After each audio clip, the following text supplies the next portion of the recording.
So we're looking at the 2012 Life Safety Code and those reference standards. So we've got NFPA 101, 2012 edition. We've got NFPA 25, which is your standard for inspection, testing, and maintenance. That's going to be the 2011 edition. NFPA 72, which is our fire alarm code. We're looking at the 2010 edition. And NFPA 99, the healthcare facilities code, the 2012 edition. And the questions that have been generated have generally come from things that we've identified during our work in facilities or questions that people have asked us about these various documents. And in fact, I think we have two questions in this slide deck that were asked of me in the previous session. So obviously they are questions that are on the minds of many of us. Before we actually begin, you've heard a lot about the 2012 edition of the Life Safety Code. ASHE has a webinar series.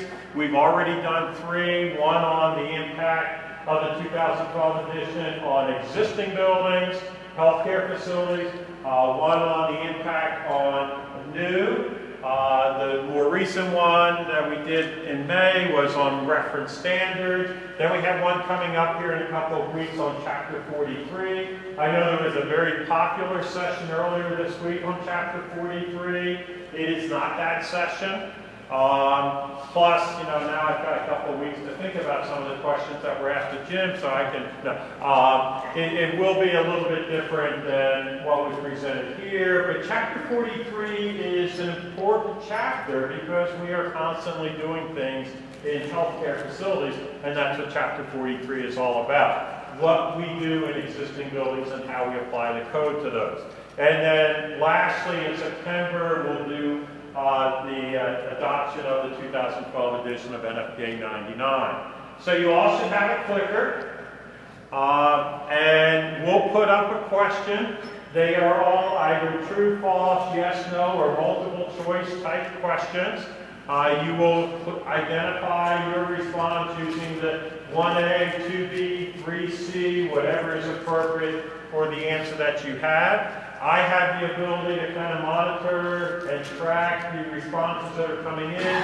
When I sense that most of you who want to answer the question have done so, then we'll move on to what the answer is. And again, we'll discuss it a little bit further once we've seen all of the responses. So we have a test question for you. The best flavor of ice cream is A, vanilla, B, chocolate, C, strawberry, or D, none of the above.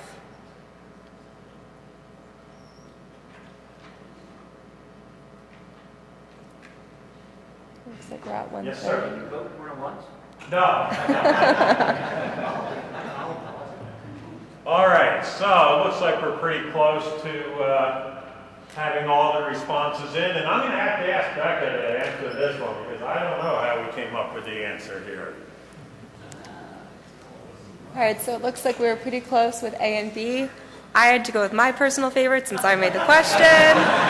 So if you answered B, I would say you're correct. I would allow you to fight your case if you had a different answer, though. All right, so but we saw the distribution there, and again, if we get a distribution like this is the type of thing that we will generally spend a little bit more time talking about the answer to the question. On each slide, we'll identify what the source document is. So you'll see that this is a Life Safety Code question, or an NFPA 25 question, or whatever the document is. We're also asking for the NFPA answer to this. You may have had some other interpretations by surveyors or other enforcers. That's not what we're asking for. We want the NFPA answer, and then we will potentially go into why some people may have given a different answer. Okay, so here's our first question. Under what conditions is a delayed egress locking system allowed to unlock after more than 15 seconds? A, complete smoke detection is provided. B, quick response sprinklers are provided. Or C, approval of the AHJ.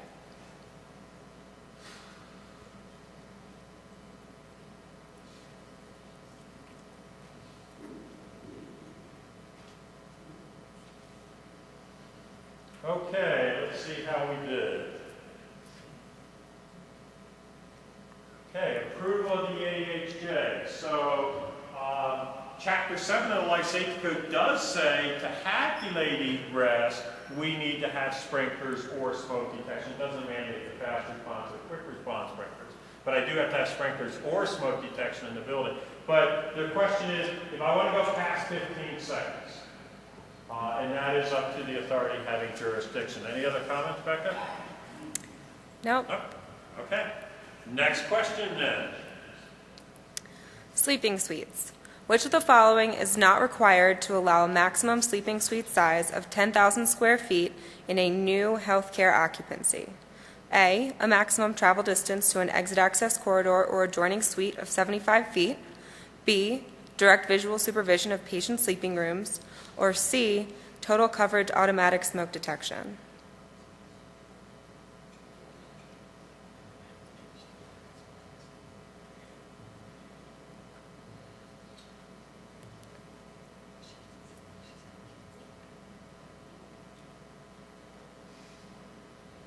All right, looks like we have most of the responses in.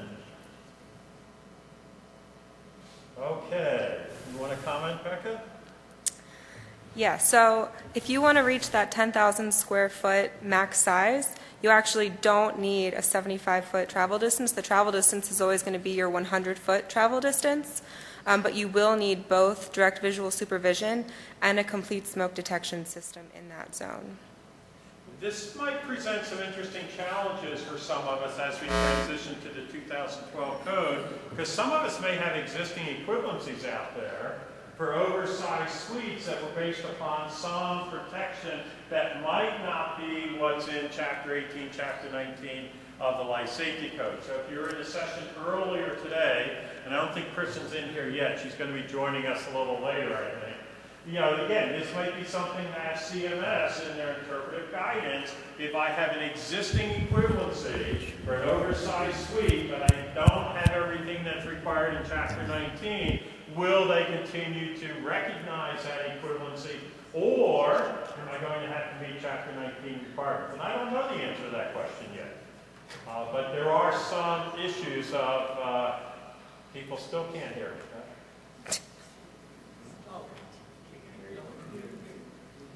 It's not so much you can't hear me. I'll see now I can hear that we're being broadcast.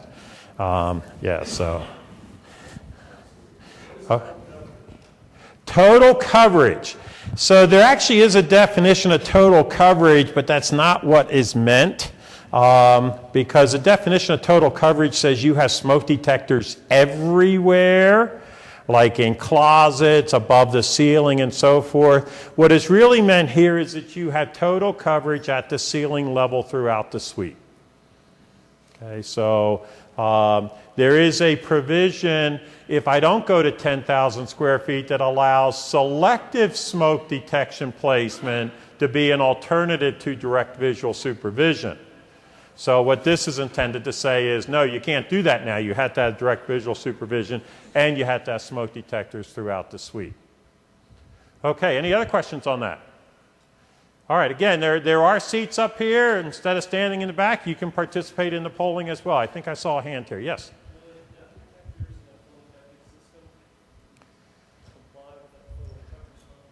Okay, the question is, if I have detectors in my ductwork, is that an alternative to total smoke detection system in the suite? I would say generally not. Now, whether an AHJ might rule it as an equivalency, there's a substantial difference in response time of that duct detector versus the detector at the ceiling. So personally, I probably wouldn't consider it an equivalency, but I'm not the authority having jurisdiction. Any others? Okay. Next one. Existing high-rise healthcare facilities have how many years to become protected throughout by an approved, supervised automatic sprinkler system? A, 6 years, B, 12 years, or C, 18 years?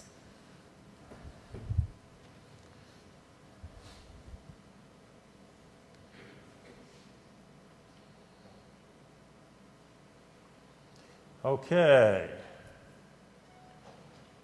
6 years and 12 years. So the NFPA 101 answer is 12 years. But If you actually look in the language in the 2012 edition of code, it says if you did not previously have to comply with this requirement. So for those of us in which we're in a state that does not adopt the life safety code except through what CMS does, you have 12 years from July 5th. However, in the state of Maryland, where they've adopted the 2012 code, the 2009, the 2006, their time period is actually less because they had to comply with this requirement under a previous edition of the code. So that might be where some of the sixes are coming from. I'm not sure, because it is possible, depending upon which edition of the life safety code you first encountered this requirement. That time period may change. Anything else? Yeah, I know for sure if you adopted the 2009 code, you'll have 9 years from July 5th to be completely sprinkler protected. Right. And then in the 2015 code, it says, well, it's 6 years, or it's 9 years, or it's 12 years, depending upon when you first encountered the requirement. All right, next question. Locking arrangements. When are deadbolts permitted to be on doors in healthcare occupancies? A, never. B, when complete smoke detection and sprinkler coverage is provided. Or C, when the hardware is existing and the occupant load of the room is less than 3 people. And this is a deadbolt in addition to the normal latch on the door.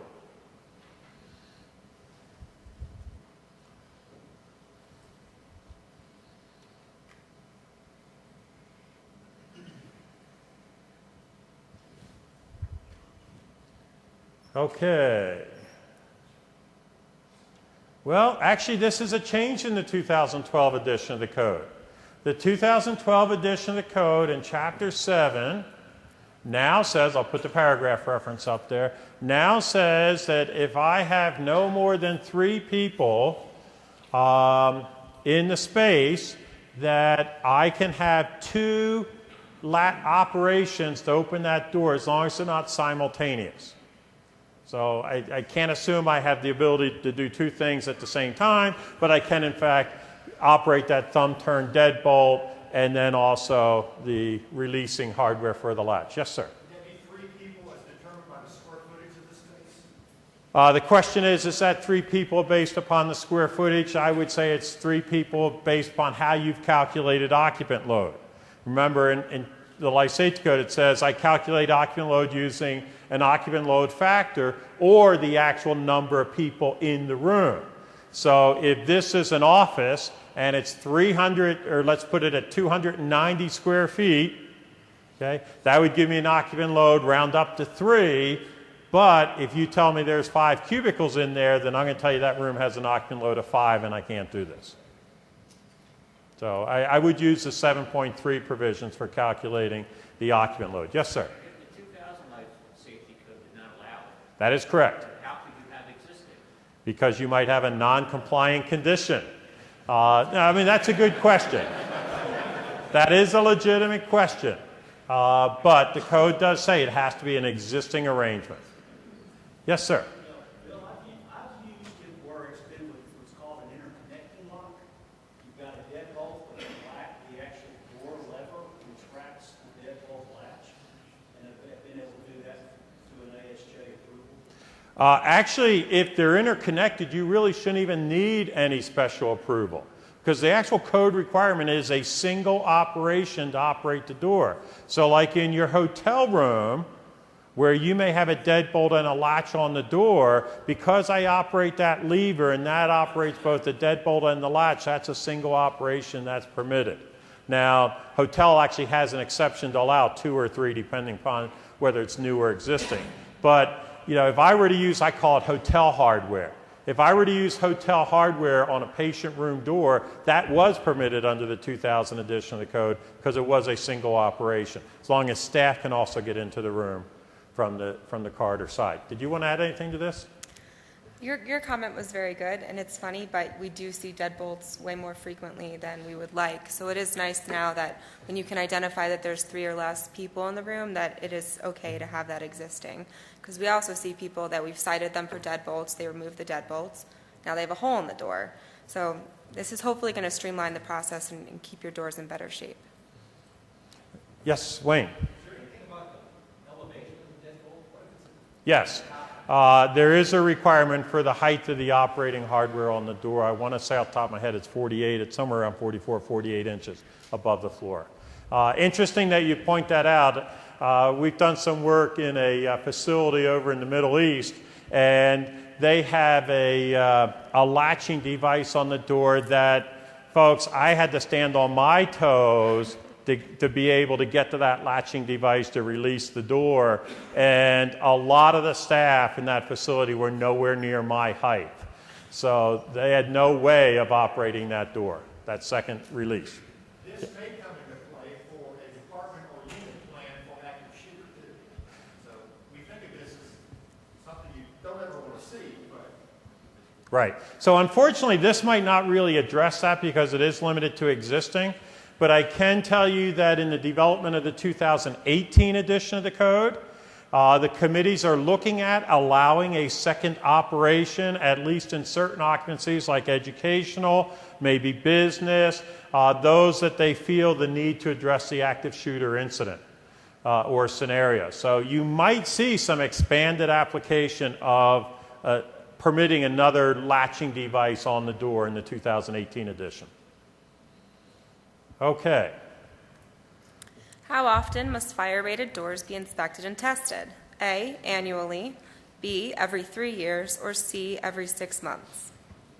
Now, if you were listening at the previous session, we should all get this right.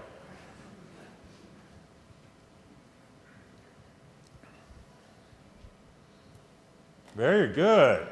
Yes, it's an annual inspection.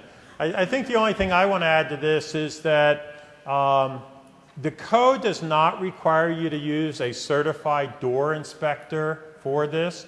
There are certified door inspection programs out there. I'm not saying not to use those individuals because clearly they should have the knowledge to do this inspection since that program requires a good bit of training or education as well as completing a number of exams. But that's not the requirement. You have somebody on staff who is able to assess the proper operation of that fire door. You can do that inspection activity and the test activity yourself. Becca, before we go to questions, you? I just want to reiterate that documentation for this is going to be so key. Just make sure you know where your paperwork is and that you're maintaining documentation on when you are testing these doors and that they were compliant and how you're fixing them if they're non-compliant. Now remember, we have an accrediting organization that says if you can't give me an inventory, how do we know you're really inspecting or testing everything? So that is going to come into play. Mark? NFPA 80 says you have to test all fire-rated doors. All fire doors, yes. So that includes hazardous areas, etc. But the life safety code is only addressing means of egress. No. It is in the means of egress chapter. This requirement actually comes in Chapter 7. Now, in the 2012 code, that paragraph in Chapter 7 isn't really worded all that well, and that's why Becca has put up the Chapter 4 reference as well that says anything you have in your building that's required needs to be properly inspected, tested, and maintained. There is a requirement in that paragraph in that section in Chapter 7 that has an additional door inspection requirement for any door with special locking arrangements, any door, I think, with panic hardware, and those types of things. That is not required for healthcare. The trigger of that paragraph says where required by an occupancy chapter, and healthcare did not put that requirement into effect. But fire doors are required to be inspected annually. Yes, sir. So the question, if you have a 20-minute label on the corridor door, does that count for fire doors or is it just doors that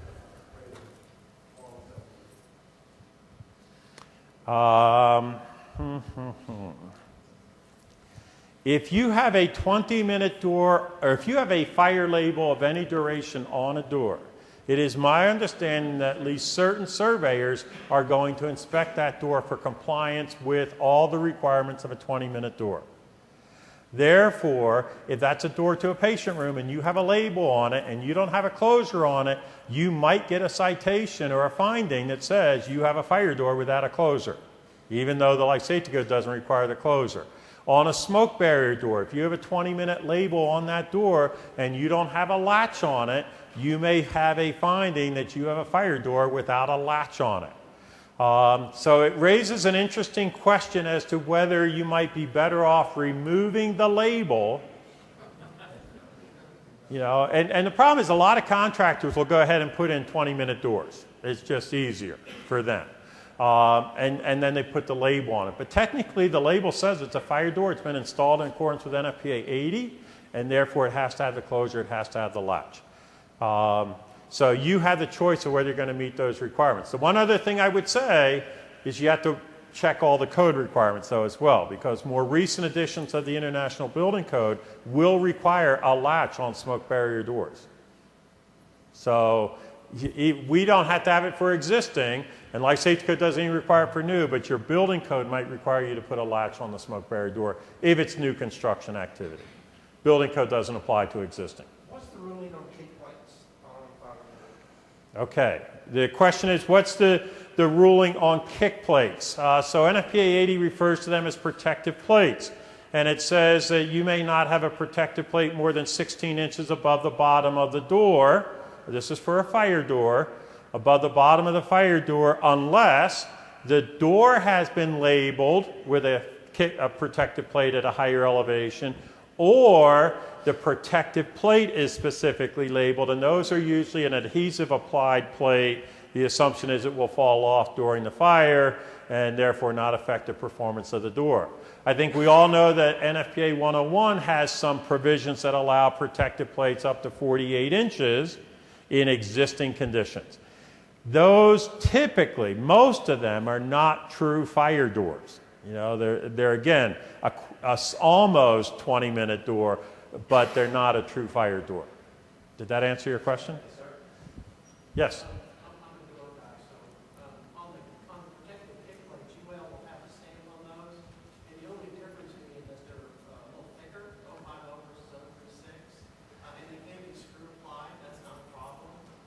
So I just look for the UL. The only ones that don't have to have the stamp will be assembly, something that comes from the manufacturer as an assembly, like doors by Total or something like that. And then those kick plates, if you're above 16 inches from the bottom of the door, do not have to be labeled as an assembly. Yeah, so that's it, from an enforcement standpoint, that's actually one of the problems, because the fact that there's not a label on the protective plate doesn't mean it's non-compliant, because it might have been part of the door listing and it came with that door assembly. Yes, sir. If you want to paint a steel door that's a fire door, are there any restrictions other than over the label? The door has to continue to function, so be careful about, you know, there's a very tight tolerance in NFPA 80 on your doors. For your steel door, it's 1/8 of an inch plus or minus a 1/16 of an inch between the door and the frame. You start painting that, you might affect that clearance. You want to add to that as a door? No, there's no restrictions on what type of paint that you can put on there.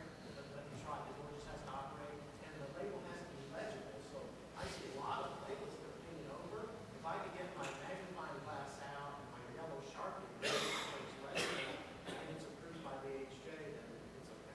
Yeah, so for the purposes of the recording, let me just kind of repeat what was said.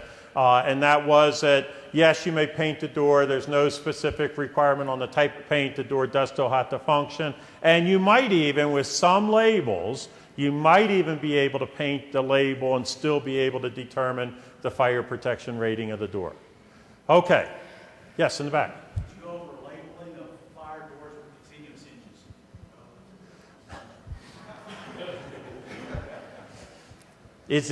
Is it an assembly that comes with continuous hinges? That's probably part of a hardware set that comes with continuous hinges. Okay, and your more specific question is, where do you put the label? Yes, I know where it has to go, but what does typically from an inspection standpoint, is the only place for it to go typically is on the top of the door. Okay, so interestingly enough, NFPA 80 does not tell you where the label has to go. NFPA 80 and NFPA 101 merely says you have to be able to see the label. In fact, years ago with wood doors, there were a lot of wood doors with the labels on the top of the door because people didn't want to see them. And you often had a dot on the hinge side of the door telling you there's a label up there. What you might want to do if you do a lot of surveys is next time you go to the dentist, ask the dentist for their used tool and carry that little mirror around. It sure beats putting your hand up there and getting your hand dirty as you try to see if there's a label on the top of the door. I'd say. Okay, so there was one other hand, and then we're going to move on. Okay, we'll move on. Non-patient suites. What is the maximum allowable size for non-patient care suites? A, 10,000 square feet, B, 15,000 square feet, or C, none?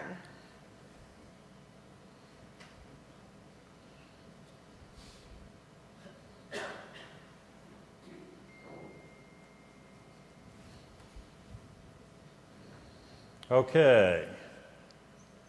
Ouch. So our answer is what, Becca? None. There's no maximum size limitations on non-patient care suites. The code simply says that the people within that suite need to meet the life safety code requirements for whatever occupancy it is. So in all likelihood, it will probably be business, and that, in which case you can have 300 feet to get to an exit if you're fully sprinkler protected. Now, if you got A or B, I'll be honest, when I first reviewed this slide deck, when Becca prepared it, I was prepared to give a response other than C because I misread the question. It wasn't non-sleeping suites, it's non-patient care. So it's not a sleeping suite, it's not a treatment suite. If you read this question as it's not a sleeping suite, but it's a treatment suite, then yes, you are at 10,000 square feet under the 2012 edition of the code. You are under 15,000 square feet if you're in newer editions of the IBC or the 2015 edition of the Life Safety Code. So that's where some of those other responses might have come from. Yes? So the suite size would be larger than the small compartment size? The question is, could the suite size be larger than the smoke compartment size? I'm not sure how physically I could actually do that. Although I could conceivably be on a floor, this is another question that's going to come up, that maybe I don't even have to have a smoke compartment. There may be some possibilities where I don't have to have a smoke barrier. And this is, I admit, when we first put this in the code, I didn't think it even needed to be in the code. I thought it added more confusion. But the real intent here is, if you have an administrative area, there's no limitation on how big the suite in that administrative area might be. So, okay. What is the maximum quantity of alcohol-based hand rub permitted to be in use in a single smoke compartment? A, 7 gallons, B, 10 gallons, or C, 15 gallons?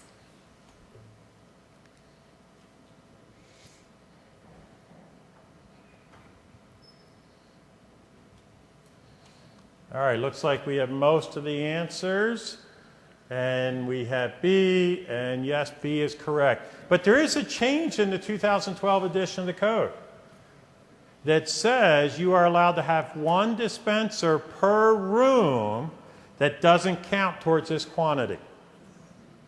Before we didn't have that, so the incentive was, or the thought was, you should put them in the corridor, and then your staff told you, well, why don't we have them in the rooms? You started adding them to the rooms, and you potentially got over this limit. So the 2012 code says you can have up to one dispenser per room. You don't have to count that towards this 10-gallon limit. Be careful of suites. Suites are considered one room. Does that have to be located inside the room?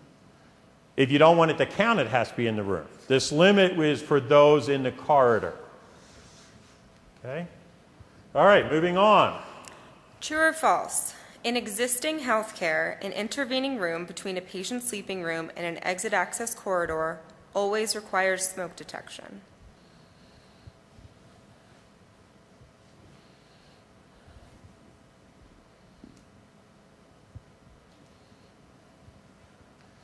All right, it looks like most of us have responded.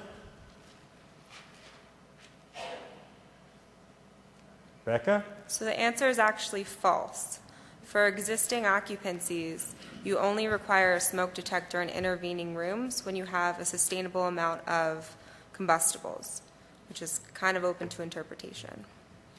But this is a requirement that is more restrictive than the 2000 edition of the code.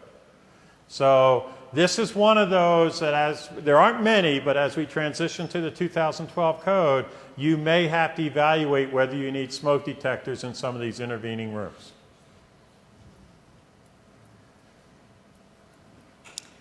Where the corridor width is at least 8 feet, fixed furniture is permitted to remain permanently in the corridor as long as what clear width remains?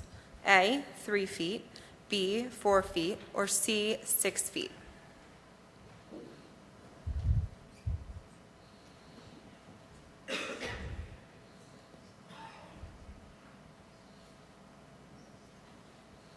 All right. Okay, so not going to say a whole lot more about that. Remember, there is similar language for carts, although the clearance there is 5 feet instead of 6 feet. So some of our cart or clutter issues potentially will go away with the 2012 code. And that was a categorical waiver item, so you've had the ability to use that language for a while. All right, moving on. Which of the following conditions requires closed closets in hospital patient sleeping rooms to be sprinkler protected? A, the closet is greater than 6 square feet. B, the closet is full of clothes or other combustibles. C, the closet does not have a smoke detector.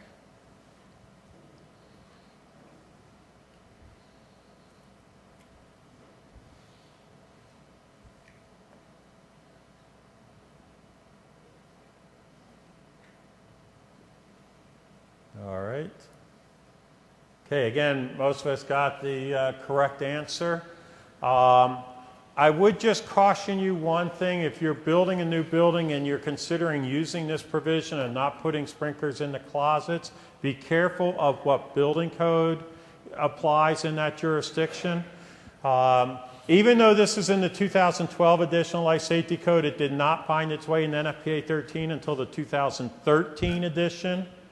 So if you're required to comply with the 2012 or earlier edition of the IBC, it will reference an older edition of NFPA 13, which won't have this exception in it.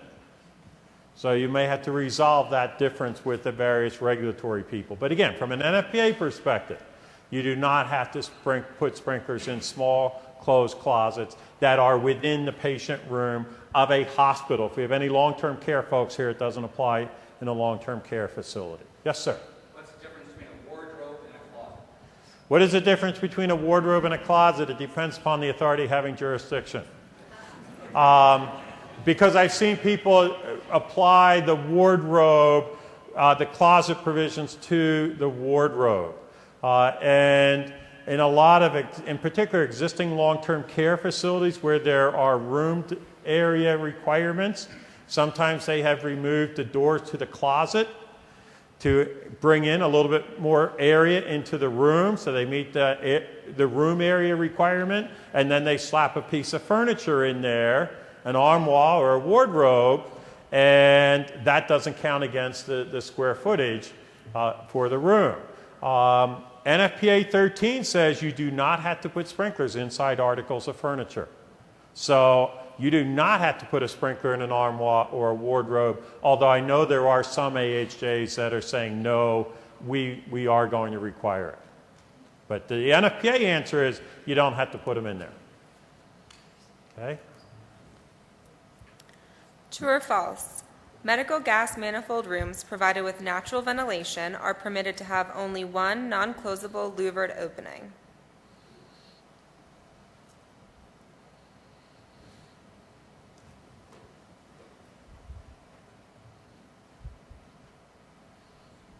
All right. Well, we got a 50, well, you had a 50-50 chance of getting this right? Becca? So the answer is actually false. In manifold rooms, you're going to need to have ventilation available within 1 foot of the floor and within 1 foot of the ceiling. And that's going to allow to make sure you've got the cross ventilation to clear out the room. So the key phrase in there was only one. Okay. Staying in NFPA 99. What quantity of non-flammable gas is permitted to be stored within a single smoke zone without being in an enclosure? 300 cubic feet, 1,500 cubic feet, or 100 cubic feet?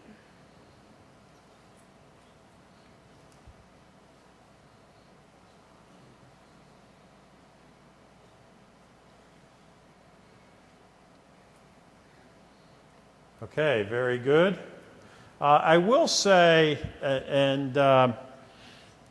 actually I had edited this slide, the newest version didn't get in there. I believe the text in 99 actually says 22,500 square feet. It might say that, yes. Yes. So I've asked the 99 committee, what is your intent? Is it a smoke compartment or is it an area provision? And hopefully we'll have an answer in the 2018 edition of that document as to what their intent was. In particular, if we go to larger smoke compartments in the Life Safety Code and we get to go to 40,000 square foot, and then we've got these requirements in 99 that refer to 22.5. It's also, from an enforcement standpoint, very challenging to deal with 22.5 versus the boundaries of a smoke compartment. Are rooms that contain oxidizing gas storage required to be labeled as such?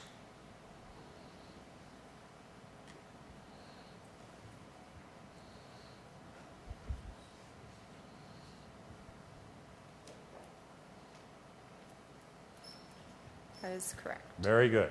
Okay, moving on. This one came up this morning, right? So maybe we'll get this one correct. Which of the following conditions would not require the sprinkler to be replaced? A, corrosion, B, painting not by the manufacturer, or C, dust loading? And let's drop the word loading on that one. Again, I had edited that out. It didn't happen in the version that is on this computer. So let's just say there's dust on that sprinkler because you heard me use the word loading this morning. So I've probably given away the answer. Yeah, it looks that way. Yes. So, and I'll just kind of repeat what I said this morning. It's not a cleanliness issue. I think that was Dave Dejanay's language. It's not a matter if there's some dust on a horizontal surface on the sprinkler, it's that it's loaded, and that's why I suggest we take that word out of there. And as I said this morning, if you are able to get something off that sprinkler without touching it, it's an easy explanation that I use. You are free to do that. But if you have to touch it, if you have to apply something to it, then that sprinkler needs to be removed. The question brought up this morning wasn't really because of the code, it was about the infection control, because the nurse was asking the hospital engineer, there was a dust. And when you are having a high-reach dust, that's a concern about infection. Okay, so the comment was that this was more of an infection control, it's more of a clinical issue. I think in Dave's facility, that was not necessarily the case. The person was citing it from a fire standpoint, from an operation of the sprinkler. But yeah, it could have been a dust issue also. Okay, fire pump testing. Are diesel engine-driven fire pump and electric motor-driven fire pump no-flow tests required to be conducted with the same frequency?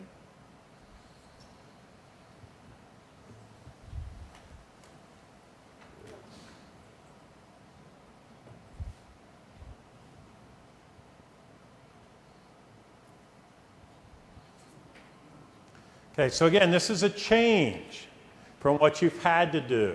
The 2012 edition of the Life Safety Code references the 2011 edition of NFPA 25, which says electric motor-driven pumps need only be run on a monthly basis. They need not be run on a weekly basis.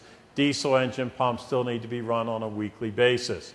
I would just say check with your insurance carrier because some of them are not really supporting that change in NFPA 25. Anything else on that? Okay. What duration? This one came up this morning.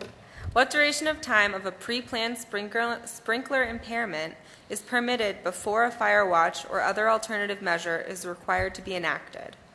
A, 4 hours, B, 10 hours, or C, 12 hours? Or I guess I thought it came up this morning. The acoustics in that room were really tough. We could hardly hear the questions. And I think the person actually was asking a different question than what I answered originally. All right. Yep.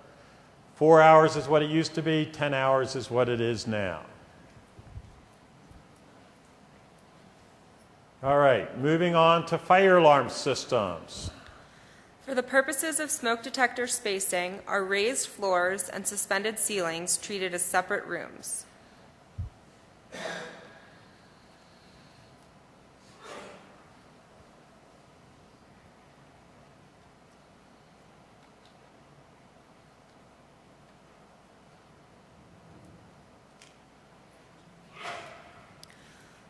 So the answer is actually yes. This is something that we'll see a lot in server rooms or data centers when you have that, there's the concealed space under the floor, and we actually will lift up a tile if we can and check under there to make sure that there is smoke detection provided, and if it's provided, that it's installed correctly, because frequently that's an area where we see noncompliance.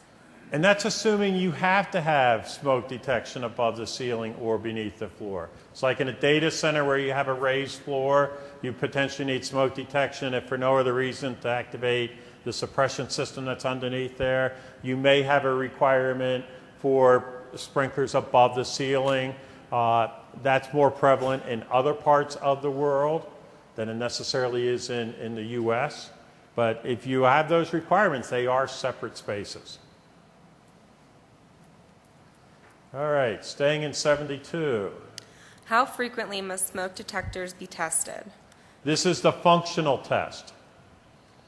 And there's A, also a sensitivity test. This is the functional test. quarterly, B, semi-annually, or C, annually.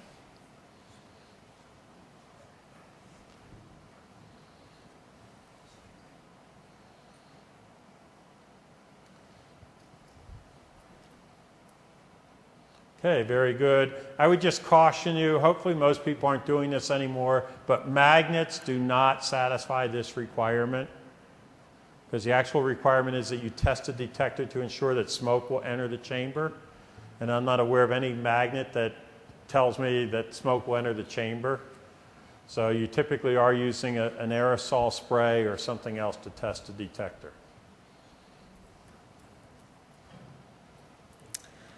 When heat detectors are used to shunt the power to the elevator prior to sprinkler activation, where must they be placed with respect to the sprinkler? A, only one heat detector is required in the elevator machine room. B, the heat detector must be directly above the sprinkler. Or C, the heat detector must be within 24 inches of the sprinkler.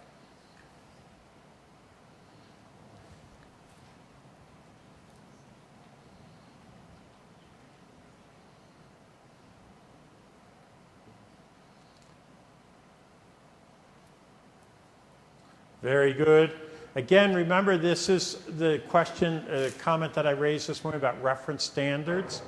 If you have an existing building, you may not necessarily need to meet all the requirements of NFPA 72, just because we've gone to a more recent edition of NFPA 72. All right. True or false? Manual fire alarm boxes can be any color.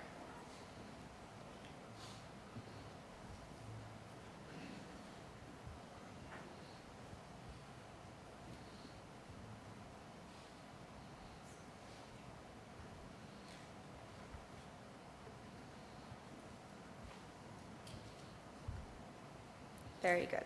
The answer is false. You have to have red boxes unless there's some specific otherwise stipulation that the color red is not allowed to be used in your facility.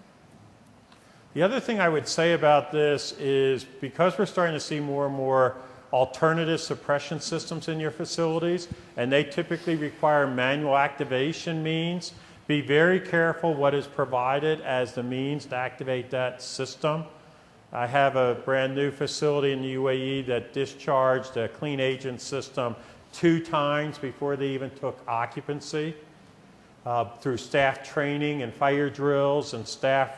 The box said fire alarm on it. And during a fire drill, they pulled that box, and that really wasn't the box that they should have been activating. So on a preemption system, they have to be red also? No, they don't have to be red necessarily, but they do need to be distinguishable from your fire alarm. You know, you want to have kitchen hood system or clean agent system or something on there. Don't let them. The fire alarm pull stations are so accessible. A lot of times they just slap that up there. It's in essence the same. Mechanically, it's the same device. Yes. I've seen a yellow pull device in a workstation used as part of the cleaning system for the kitchen hood and also in case of a fire, but not tied into the fire alarm system. Right. Yeah. So what typically happens with a kitchen hood system is when it trips, we get a signal into our fire alarm system by the activation of the system. not necessarily by that pull station. Yeah, yeah. There are a couple others. You'll see some yellow, you'll see some green and blue. If you go to Vegas, you'll see them gold-plated. What is the minimum amount of time a push-to-exit button must unlock a door for? A, 15 seconds, B, 30 seconds, or C, 60 seconds?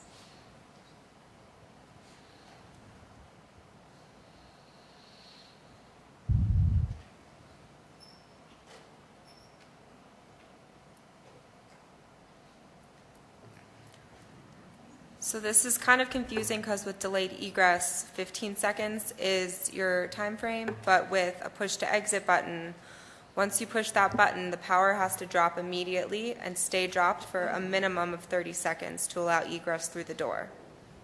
So this is that access control system. This is different than delayed egress.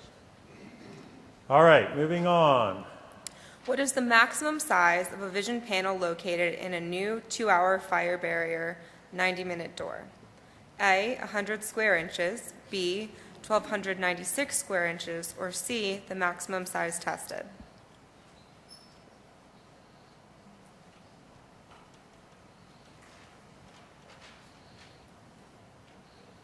So while we're referencing the life safety code on this, a lot of this actually does come from NFPA 80. And NFPA 80 has taken the approach that most cases, if you can test it, it's fine. You can get 60-minute all-glass doors. So this is a portion of the table in the life safety code that is in the 2012, was not in the 2000 edition of code. Notice that it tells me how big the vision panel may be, and for this one we're right here. Tells me what the labeling should be on new glazing. Okay, you're not going to find that in your existing buildings. And that applies to the vision panel on the doors, side lights in the door assembly, as well as window assemblies that could be separate in your corridor. Glazing is, the question is, can I define the difference between a window and glazing? Glazing's a generic term used for this transparent material that we typically use. The window is subjected to a specific test. So I have a test for glass in a door, which is part of the door test, that's NFPA 252. I have a test for glass that goes in my corridor wall, that's NFPA 257. So we refer to that separate vision panel in the wall as a fire window. We refer to the glass in the door as a glass light within the door. For most of us, it's called a vision panel, but the standard will refer to it as a glass light. Okay. Whoops. Which of the answers below are required for a door that is locked for the clinical needs of the patient? A, the staff can readily unlock doors at all times. B, a complete smoke detection system is provided in the locked space. C, the building is fully sprinkler protected. Or D, all of the above.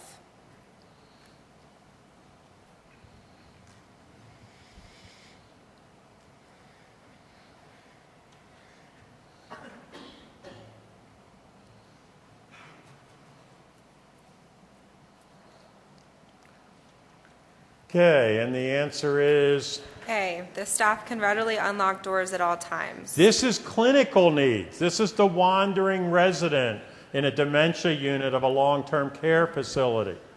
Now, in the 2012 code, there is additional language that talks about special security measures. That question came up earlier today as well. And in that case, you will find possible requirements for smoke detection in the space or sprinkler protection. Okay, so that's a difference. Again, this might affect some of our existing equivalencies where we have some locking systems with equivalencies. Now we have something in Chapter 18 and 19 that it specifically addresses it, and your equivalency might not have had all of those features there. All right. When are powered doors in a corridor separation permitted to be non-latching? A, when the door is equipped with a means of keeping the door closed upon the application of a 5-pound force. B, when corridor smoke detection is provided. Or C, it's never permitted.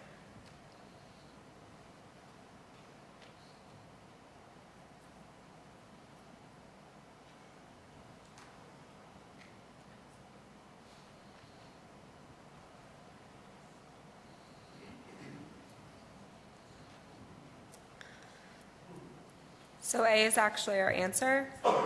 So now your power doors and your corridor separations don't necessarily have to latch as long as you're testing them annually and ensuring that upon the application of 5 pounds of force, they do stay closed. And that's going to, again, require testing and documentation for you guys to have on hand if asked. Okay, I'm going to skip a couple slides because there's a couple of slides towards the end that we added to this slide. Actually, this is a good one, though. Let's do this one. And Bill, can we go back to the last question real quick? Yes? So you have a pair of doors that you make into automatic doors, and it has latching devices on it. Is that, from last answer, does that mean that they do not need the latch, even though they've got latching devices on them? Okay, so the question is, I have a pair of doors that I turned into automatic doors, so I need to have latching on there. My first question is, do they protect the corridor? Are they installed in a corridor wall? If they are, then the typical requirement is that the corridor wall has to latch. And what Becca described is that the real requirement is it has to latch or it has to have an effective means to keep the door closed against a 5-pound force. So there may be ways other than latching it. So if it's a smoke barrier, Smoke barrier door, you don't have to have the latch. But like if I'm coming out of a back of the house area and I'm into a corridor and I'm in an occupancy area, an area defined as healthcare occupancy, that corridor door has to latch or have an effective means to keep the door closed. All right. Can the non-shaded area in the image below be considered an existing exit access corridor from the purple and green suites? A, yes, B, no, or C, it depends.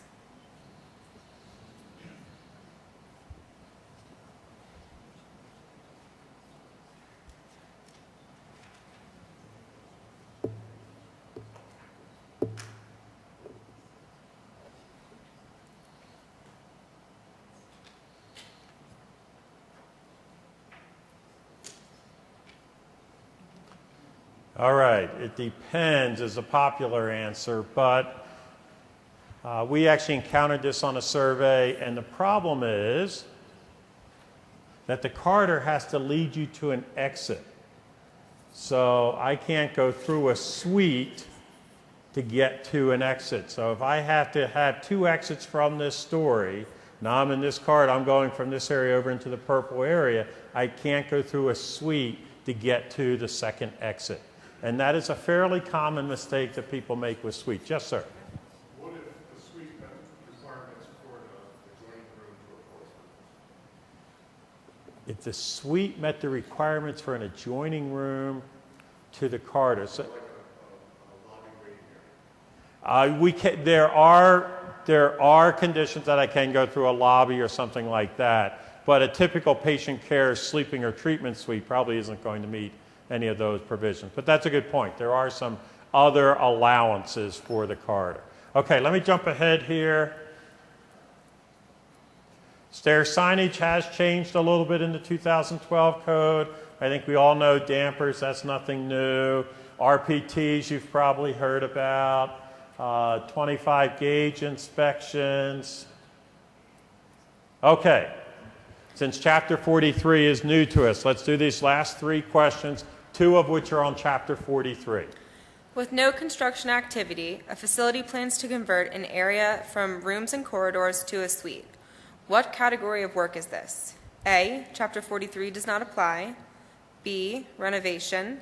C, change of occupancy classification. Or D, change of use.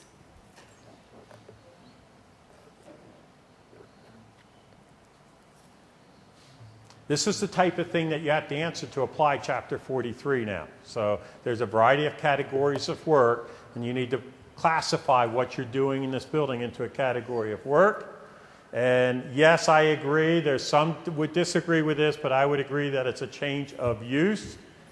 You are changing the way the code applies to that particular area of your building. So even if there's no construction, we would go to change of use, and we would read through the requirements what we have to do for that change of use. Okay, similar type question. A facility has been cited for fire doors that do not comply with the clearance requirements in NFPA 80. The correction of the deficiency will involve replacing the doors. The category of work is A, Chapter 43 does not apply, B, repair, or C, renovation?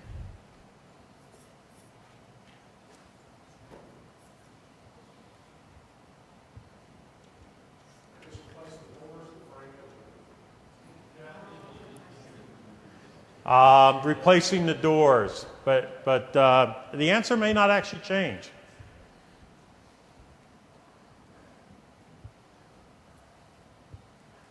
Repair, okay.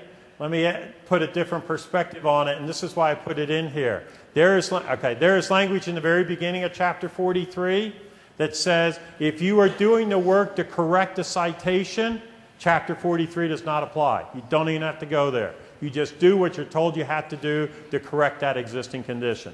In this case, it wouldn't be a problem. But if it would end up putting you into a modification or a reconstruction category of work, it might impose some additional requirements on you.